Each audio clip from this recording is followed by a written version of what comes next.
نیچے درجے والے جو جنتی ہوں گے وہ کبھی بھی اوپر درجے والے جنت میں نہیں جا سکتے. ہاں اوپر والے سارے نیچے آ سکیں گے. اور ایک جنت کے درجے کا دوسرے جنت کے درجے تک کا جو فاصلہ حضور صلی اللہ علیہ وسلم بتایا وہ 500 سال کی مسافت ہے. جیسے کہ زمین سے لے کر آسمان تک کہ ایک سبحان اللہ کو ایک درجہ بڑھے گا، ایسے ہے جیسے زمین سے آسمان تک کا فاصلہ آپ کا اوپر چلا گیا.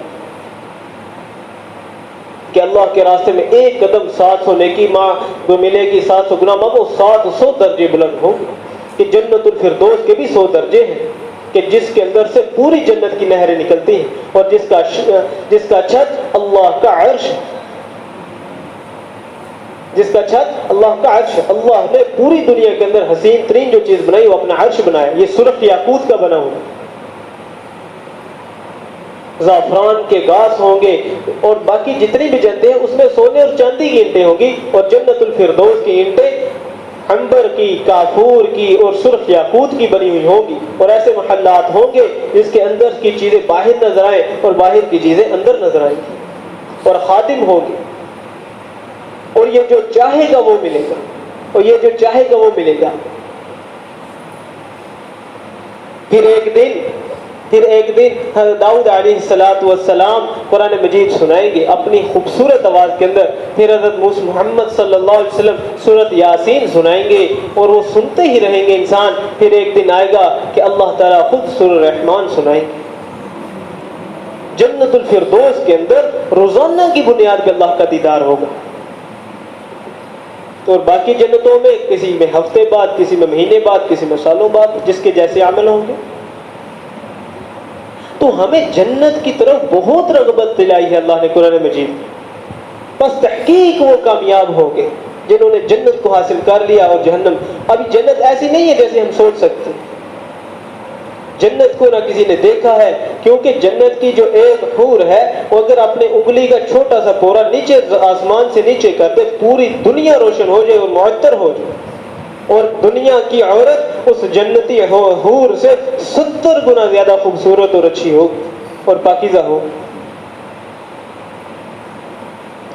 اس لیے اللہ تعالیٰ نے ہمیں جو احکام بتائے ہیں وہ سیدھا راستہ جنت کا ہے. اور جہنم کے اندر بہت ہی برے عذابات ہیں، میں بیان نہیں کرنا چاہتا، میرا دل پسیج جائے گا کہ اس کے اندر غم کا عذاب دیا جائے گا کہ بندہ پریشان ہو جائے. اس کے اندر سردی کا عذاب ہوگا. لم لم ایک وادی ہے جہنم کی جس کے اندر صرف بے نمازیوں کو عذاب ہوگا کہ اس میں اونٹ کے گردن جتنے موٹے سانپ اور اون خچروں جتنے موٹے بچھو ہوں گے جو اس کو کاٹیں گے صرف نماز نہ پڑھنے کی وجہ سے. 2,88,00,000 سال نماز قضا کرنے کی وجہ سے اسے عذاب ہوگا. نماز میں سستی کرنے والے کو 15 قسم کا عذاب ہوگا. حدیث شریف کے اندر آتا ہے کہ 5 قسم کا دنیا کے اندر، 3 قسم کا موت کے وقت، 3 قسم کا قبر کے اندر، 5 قسم کا آخرت کے اندر. اس لیے جب موت کا تذکرہ ہوگا تو ہمیں آخرت یاد آئے گی. جب آخرت کا تذکرہ ہوگا تو ہمیں اللہ کی یاد آئے گی. اللہ کی یاد سے ہی انسان کے دنیا بنے گی اور آخرت بنے گی. ہم موت کو یاد رکھیں.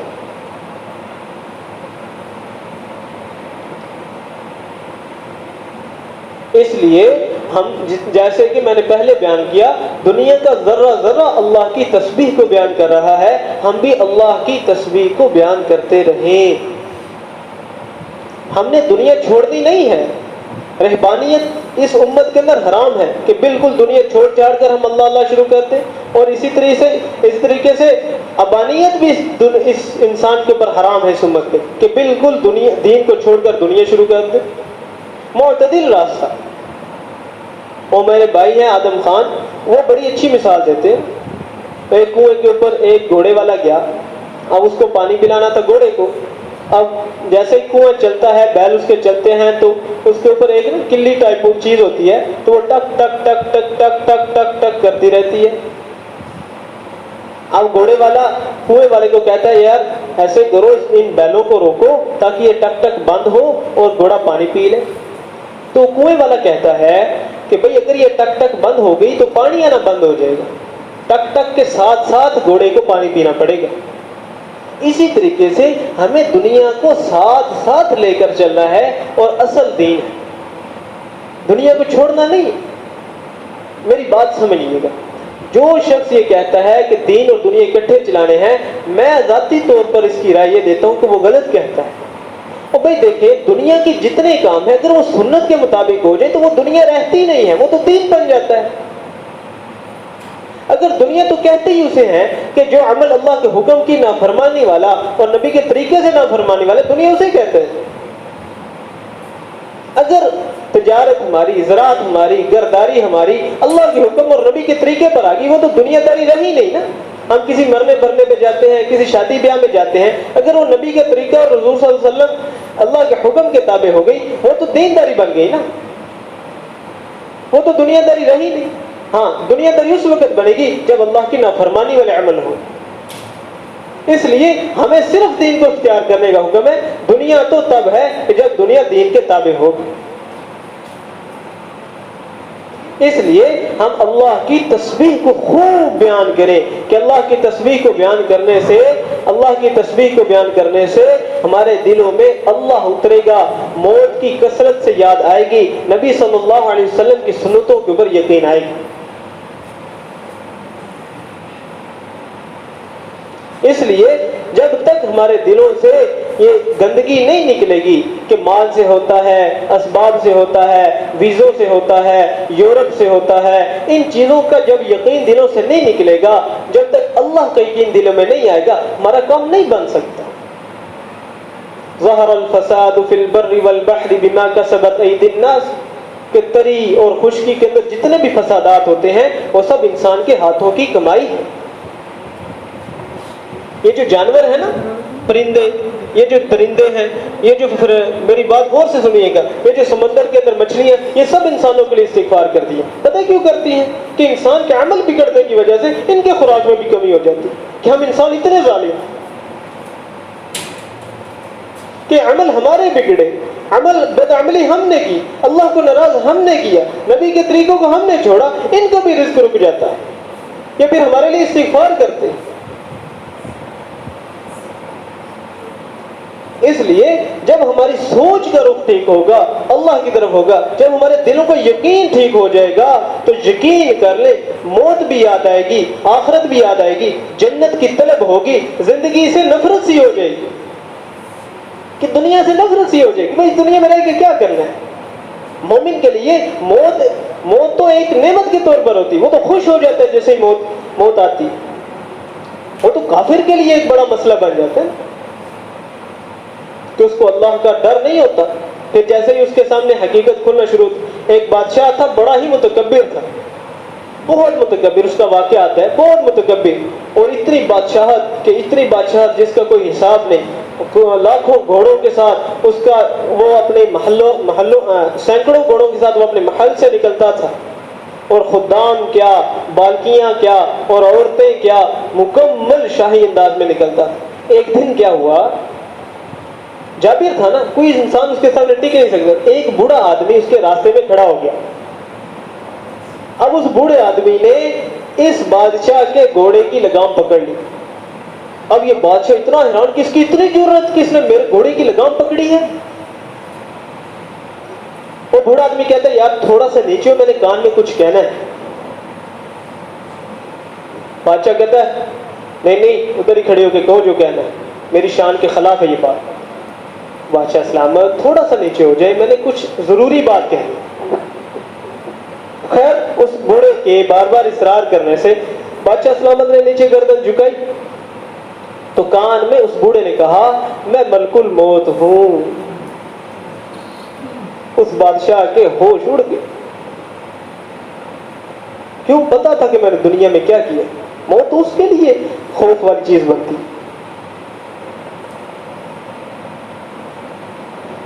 اسی وقت اس بادشاہ نے کہا مجھے صرف کچھ لمحے کا وقت دے دو، میں نے بادشاہی کو آگے پیچھے کرنا ہے، یعنی اتنی جو ریاستیں ہیں وہ فلاں کو دینی، اتنی ریاستیں فلاں کو دینی، تھوڑا سا میرا کام ہے وہ مجھے کرنا ہے۔ ان کا اتنی بھی مہلت نہیں، وہیں گھوڑے کے اوپر اوندا ہو گیا۔ ملک الموت موقع نہیں دیتا، وہ کسی کے رشتہ دار تھوڑی، کب مرنا ہے اب سوال یہ پیدا ہوتا ہے ہماری موت کب آنی ہے؟ ہمارے ذہنوں میں تو یہی ہے کہ ابھی تو ہم جوان ہیں، ابھی تو ہماری بڑی عمر ہے، ابھی تو ہماری بہت لمبے منصوبے ہیں، تجارت کے حوالے سے، شادی بیاہ کے حوالے سے بڑے بڑے منصوبے ہیں. میں یقین کر لیں آج سے کچھ دن پہلے ایک بھائی کو بتا رہا تھا کہ جس گاؤں میں بھی اعلان ہو رہا ہے نا موت کا، اس میں سے 70% نوجوانوں کی موت ہے. جوانی کے عالم میں جا رہے ہیں اور جوانی کے اندر ہارٹ اٹیک ہو رہے، جوانی کے اندر حادثاتی موت، فلاں ایکسیڈنٹ سے فوت ہو گیا، فلاں جگہ قتل ہو گئے، فلاں جگہ خودکشی ہو گئی. موت کا کوئی اعتبار نہیں ہے. میں نے جیسے صبح بات کی تھی کہ ماں کی پیٹ کے اندر جو کمی لے کر دنیا میں آ گیا، اس کو پوری دنیا مل کر اس کمی کو پورا نہیں کر سکے گی. اسی طریقے سے جو دنیا کے پیٹ سے کمی لے کر آخرت میں چلا گیا، پوری دنیا مل کر اس کی آخرت کی کمی کو آخرت میں پورا نہیں کر سکتی. قیامت کے دن اللہ کہیں گے اقرأ کتابک کفی بنفسک اليوم علیک حسیبا، اپنی کتاب پڑھو کیا کیا کرتوت کی ہے. پوری ویڈیو چلے گی، ہاتھ بولیں گے، پاؤں بولیں گے. یہ بندہ کہے گا تمہارا ناز ہو، تمہاری خواہش کے لیے، تمہاری خوشنودی کے لیے میں یہ کام کرتا رہا، تم ہی میرے خلاف گواہی دے رہے ہو. اس لیے یہ دنیا کی محبت دل سے تب نکلے گی جب ہم موت کو کثرت سے اور آخرت کو کثرت سے یاد کریں گے. دل سے دنیا کا مطلب کیا ہے کہ تکبر نکل جائے، حسد نکل جائے، کینہ نکل جائے، حرص نکل جائے. اسی طریقے سے اللہ کی محبت آ جائے، اسی طریقے سے غیر کی محبت نکل جائے، حضور صلی اللہ علیہ وسلم کی محبت آ جائے. اسی طریقے سے ہمارے دلوں کے اندر سے غیبت نکل جائے، بہتان نکل جائے، ہمارے ذہنوں کے اندر سے گمان غلط نکل جائے. یہ ساری چیزیں اسی کے اندر آتی ہیں. یہ دل کے امراض ہیں. یہ جو اللہ کے راستے میں ہم نکلے ہیں نا، یہ اسی چیز کی تربیت کے لیے نکلے ہیں. جیسے میں نے صبح بات کی تھی کہ صفات جس کے اندر ہوگی اسی کی اللہ کے ہاں قیمت ہوگی. صفات نہیں ہے تو قیمت بھی نہیں، صفات نہیں ہے تو قیمت بھی نہیں. تو اللہ کی تسبیح کو ہم کیوں نہ بیان کریں؟ پھر جب ذرہ ذرہ اللہ کی تسبیح بیان کرے ہم کیوں نہ کریں؟ اللہ کی تسبیح کیا ہے؟ اللہ خالق ہے، اس کو مان لیں. ہم اللہ مالک ہے، ہم پہ ہمارے اوپر اللہ کا قبضہ ہے. اللہ کی حکم اور امر کے ایک سیکنڈ کے بھی ہم علیحدہ نہیں ہو سکتے. ہر وقت اللہ کا حکم ہمارے اوپر چل رہا ہے. ہمیں اللہ دیکھ رہے. اس وقت سوچیں آپ، اللہ ہمیں دیکھ رہے، اللہ ہمیں سن رہے، اللہ ہمارے ساتھ ہے. اللہ رازق ہے. اللہ ہمیں، اچھا ہمارے بچوں کو ہم پالتے ہیں یا اللہ پالتا ہے؟ اب جس وقت ہم گشت کرتے ہیں نا کہ بھائی چلے کے لیے نکل چلو، 4 مہینے کے لیے نکل چلو، وہ کہتے ہیں کہ بھائی ہمارے بچوں کی روزی روٹی کا معاملہ ہے. اگر وہی بندہ فوت ہو جائے تو بچے مر جاتے ہیں. کیوں بھائی بچے مر جاتے ہیں؟ وہ مرتے نہیں ہیں. پھر تو یہ پتا چلا کہ پالنا اس بندے کے ہاتھ میں تو ہے نہیں، پالنا تو اس ماں کے ہاتھ میں ہے ہی نہیں. بچے تو اللہ پالتے ہیں. بچے کون پالتے ہیں جی؟ اللہ پالتے ہیں. رزق اللہ دیتے ہیں. اور ایک اللہ کے ولی کے بارے میں واقعہ آتا ہے نا کہ اس کی ماں نے تربیت ہی ایسی کی کہ جب سکول سے آتے بھائی اللہ سے 2 رکعت پڑھو اور وہ فلاں باری ہے اس میں اللہ کھانا بھیجیں گے آپ کو. وہ 2 رکعت پڑھتے، وہ فلاں باری کے پاس جاتے، وہاں سے ان کو رزق مل جاتا. ماں پکا کے پہلے ہی رکھ دیتی تھی. روزانہ وہ بچہ آتا، 2 رکعت پڑھتا، اس باری پہ جاتا، دعا کر کے اس باری پہ جاتا، وہاں روزی مل جاتی اسے. اور وہ بچے کا یقین بن رہا ہے. بچے کا کیا بن رہا ہے؟ یقین بن رہا ہے کہ رزق کون دیتا ہے؟ اللہ دیتا ہے. اب ایک دن ایسے ہوا کہ ماں گھر میں نہیں ہے، وہ کہیں گئی ہوئی تھی، بچے کی چھٹی کا وقت ہو گیا. اب ماں نے سوچا کہ اگر بچے نے 2 نفل پڑھے اور اسے وہاں کھانا نہ ملا اور اسے پتہ چلا ماں بھی گھر میں نہیں ہے، اور اس کا تو یقین بگڑ جائے گا کہ پہلے ماں ہوتی ہے تو کھانا ملتا ہے، اس کا مطلب ماں بنا کے رکھتی ہے نا. اللہ سے دعا کی، یا اللہ پہلے بھی تو ہی سے کھلاتا تھا، اب بھی تو ہی سے کھلائے گا، یا اللہ میری مدد فرما. آپ گھر آئیں، بچے سے پوچھا بھائی کھانا کھا لیا؟ ہاں ہاں امی جی آج تو بڑا مزیدار کھانا تھا، آج سب سے زیادہ مزیدار کھانا تھا. کیوں؟ یقین بن رہا ہے نا بچوں کا کہ کرنے والی ذات کس کی ہے جی؟ اللہ کی. اور اللہ تعالیٰ اعمال کے اوپر کرتے ہیں. اعمال کے اوپر پوری تفصیل سے کل اور پرسوں بات ہو چکی ہے کہ عمل کے ساتھ اللہ کے تمام وعدے. صحابہ کرام نے عمل کیے.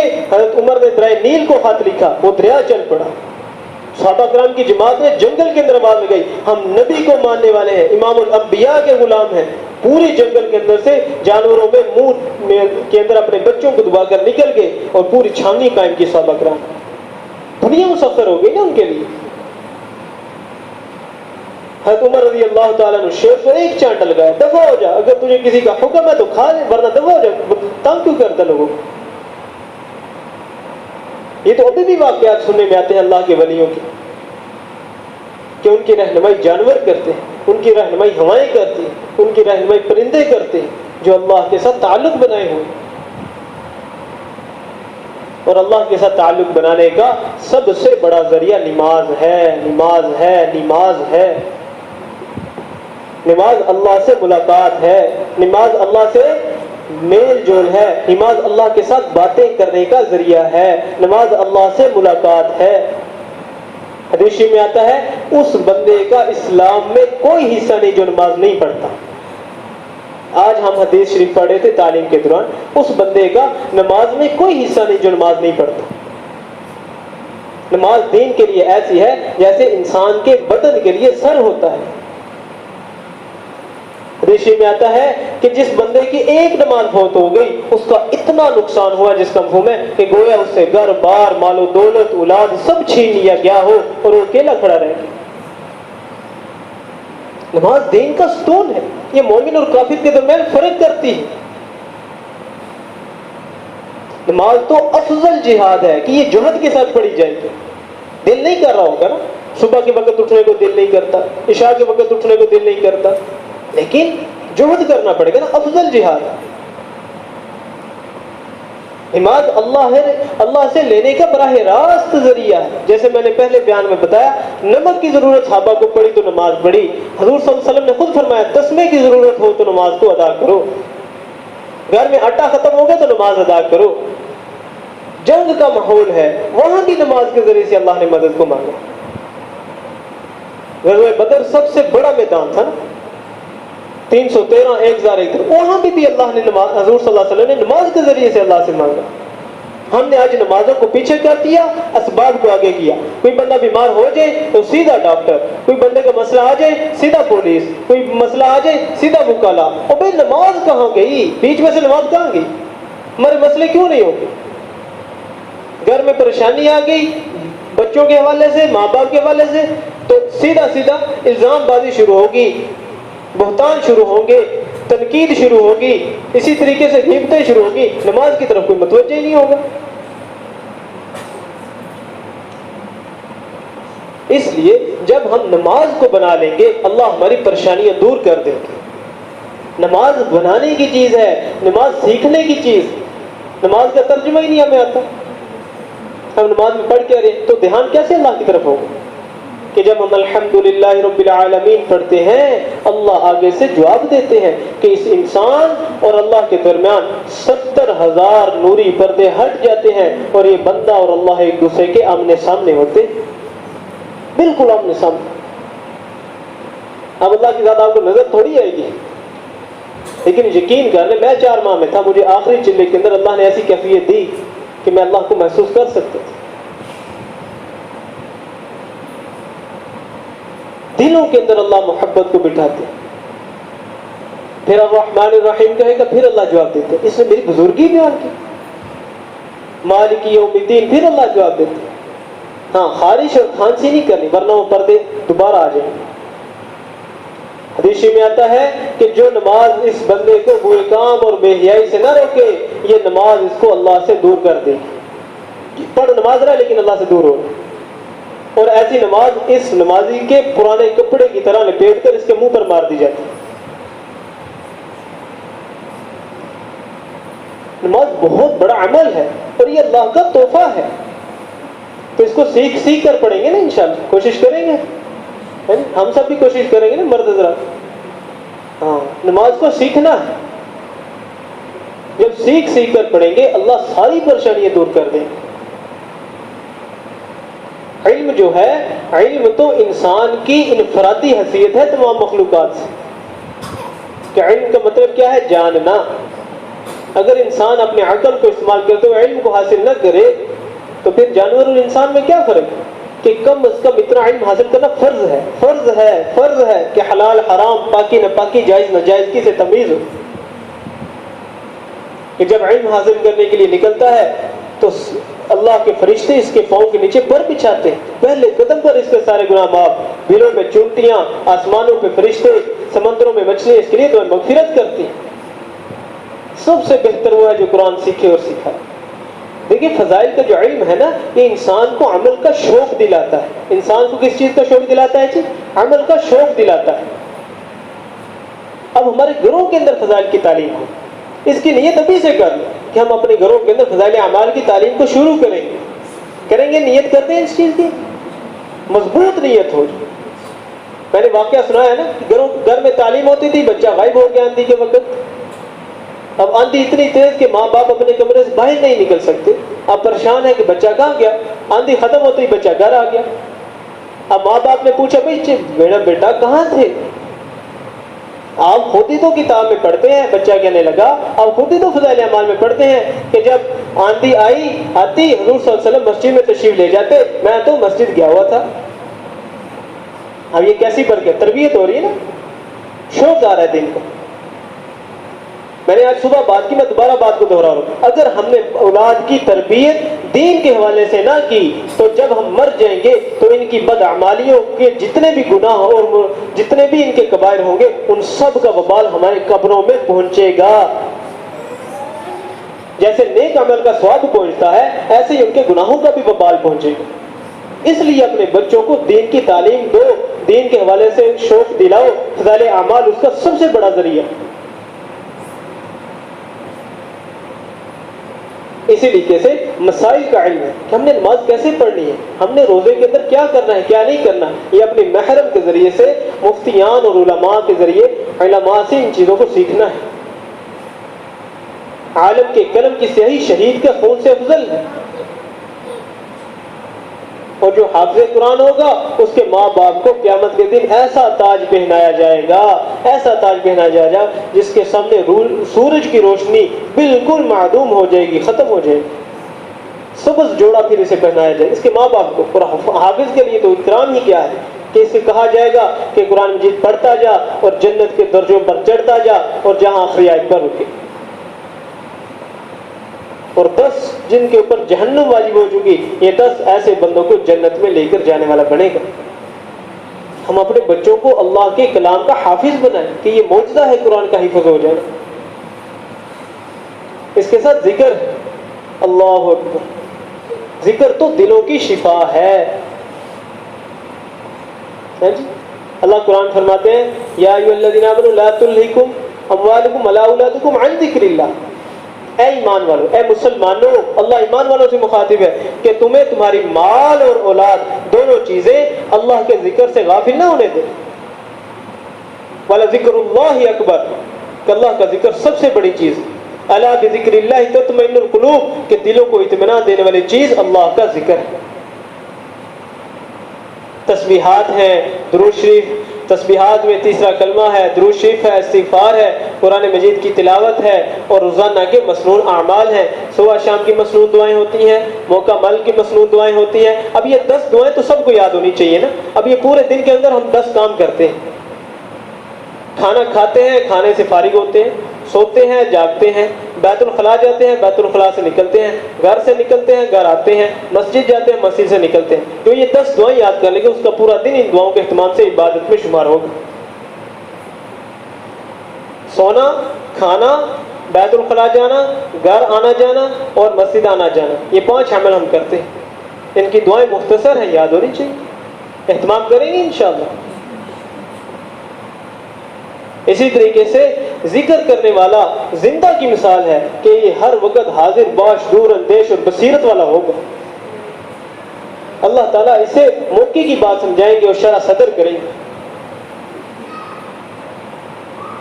یہ ہر آفت آنے والی ہر آفت سے یہ محفوظ رہے گا انشاءاللہ، کہ ذاکرین ہنستے ہوئے جنت میں داخل ہوں۔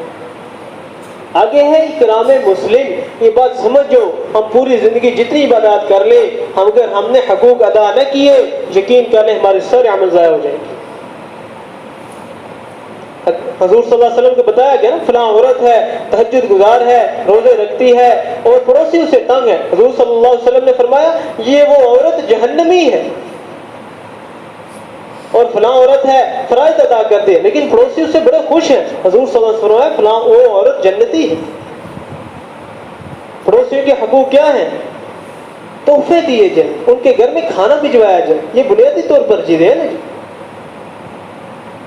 تحفے سے دل کا کینہ اور بغض ختم ہوتا ہے۔ آپ چاہتے ہیں کہ میرے رشتہ دار کے فلاں دل سے کینہ اور بغض میرے بارے میں ختم ہو جائے، نفرت ختم ہو جائے، اسے تحفہ دیا جائے، اور سب سے بہترین تحفہ عطر ہے، خوشبو ہے۔ مسلمان کے دوسرے مسلمان 5 حق ہیں، سلام کا جواب دے، چھینک کا جواب یرحمک اللہ کہے، بیمار ہو تو عیادت کرے، فوت ہو جائے تو اس مرد حضرات اس کا جنازہ پڑھے، اور اگر وہ دعوت کرے تو دعوت کو قبول کرے۔ ماں باپ کو محبت کی ایک نگاہ سے دیکھنا مقبول حج کا ثواب ہے، مقبول حج کا ثواب۔ ایک دن میں اپنی امی جی کو دیکھ رہا تھا، وہ امی جی مجھ سے پوچھ رہے کیا تم اتنی کڑی نظر سے مجھے دیکھ رہی؟ میں نے پھر یہی کہا، میں نے کہا میں حج پہ حج کیے جا رہا ہوں، میں حج پہ حج کیے جا رہا ہوں۔ حضور صلی اللہ علیہ وسلم سے صحابہ نے پوچھا نا یا رسول اللہ کیا ایک نظر ہی ڈالنی ہے تو حج کا ثواب ملے گا یا ایک سے زیادہ بھی ڈال سکتے ہیں؟ تو حضور صلی اللہ علیہ وسلم نے فرمایا کیا تم اللہ کے خزانوں کو کم سمجھتے ہو کہ ایک سیکنڈ کے اندر 1000 نظریں بھی ڈالو تو 1000 حج کا ثواب ملے گا۔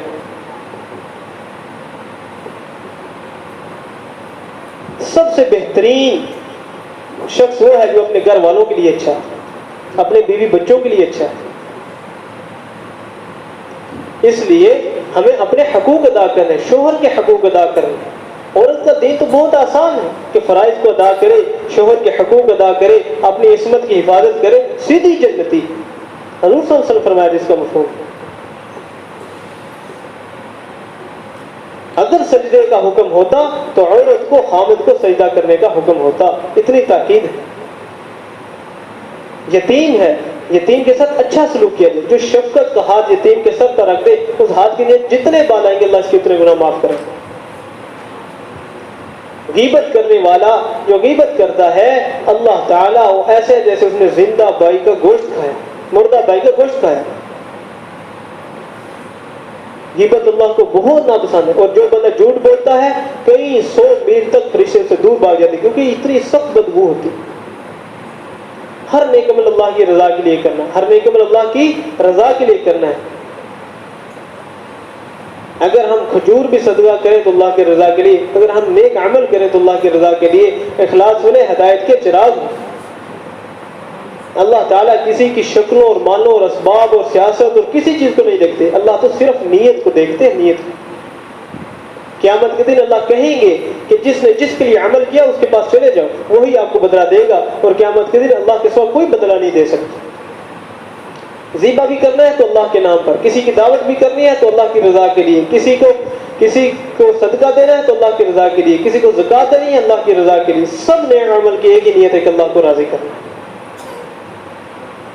ہم عمل کے شروع میں بھی، درمیان میں بھی اور آخر میں بھی اپنی نیتوں کو چیک کریں، بگڑ تو ہی نہیں، شیطان بیچ میں خلل ڈالتا ہے نیت کے اندر، کیونکہ شیطان کو پتہ ہے کہ نیت میں اس کی بدل دوں تو سارا کام اچھا ہو جائے۔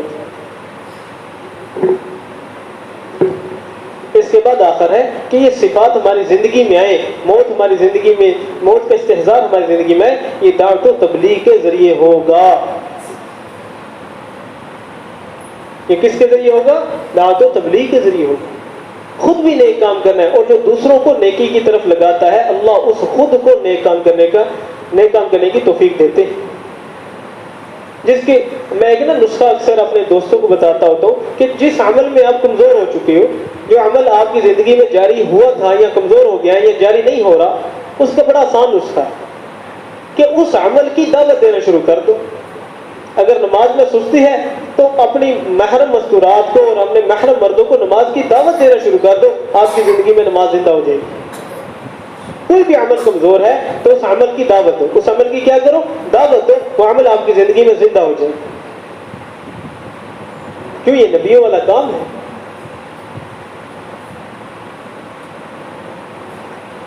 صحابہ کرام نے اس کام کے لیے بڑی قربانیاں کی ہیں اور صحابیات نے بھی قربانیاں کی ہیں. کیا سمجھتے ہیں جو صحابہ کرام اللہ کے راستے میں نکل کر شہید ہوئے، کہ ان کے پیچھے بیویاں بیوہ نہیں ہوئی؟ کہ ان کے لیے قربانی نہیں تھی؟ کہ ان کے بچے یتیم نہیں ہوئے؟ کہ صرف صحابہ کرام نے ہی خون دیا؟ ان بیویوں نے اپنے آپ کو بیوہ ہونے کے لیے راضی کر دیا کہ دین کی نسبت سے پوری دنیا کے درجے. اور آج ہم اپنے مردوں کو دین کے راستے سے نکالنے کے لیے رکاوٹ بن جائیں. حضور صلی اللہ علیہ وسلم ایک دفعہ مسجد نبوی میں تشریف لائے. حضرت عائشہ رضی اللہ تعالیٰ نے ان کے چہرے پر ایک خاص اثر دیکھا کہ کوئی اہم بات پیش آئی ہے.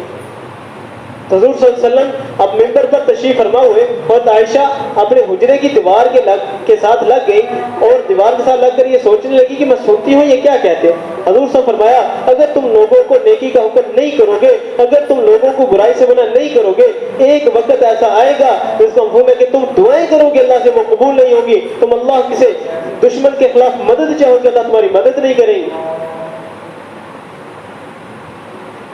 امر بالمعروف و نہی عن المنکر یہ ہماری ذمہ داری ہے. ہم بچوں کو پالنا ذمہ داری سمجھ لیں، تجارت کرنا ذمہ داری سمجھ لیں اور دین کی محنت کو ذمہ داری نہ سمجھیں.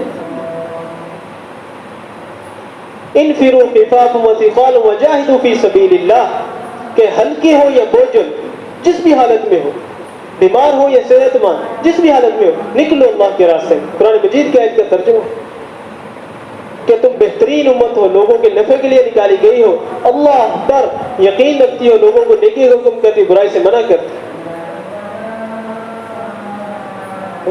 حضرت موسیٰ علیہ السلام نے کو اللہ تعالیٰ نے بتایا بات بہت سننے والی کہ ایک بول جو کہ لوگوں کو اللہ سے جوڑے، جو کہ لوگوں کو اللہ کی طرف بلائے، ایک سال عبادت کرنے سے افضل ہے. یعنی ایک سال عبادت کریں جتنا ثواب ملے گا اللہ کی طرف لوگوں کو بلانے پر ایک فکرے سے اتنا ملے گا.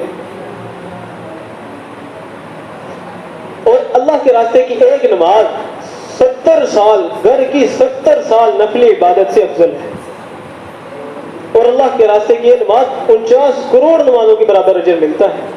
اس کی وجہ کیا ہے کہ دین کی اشاعت کے لیے اپنی جان مال وقت کو لگا دیا.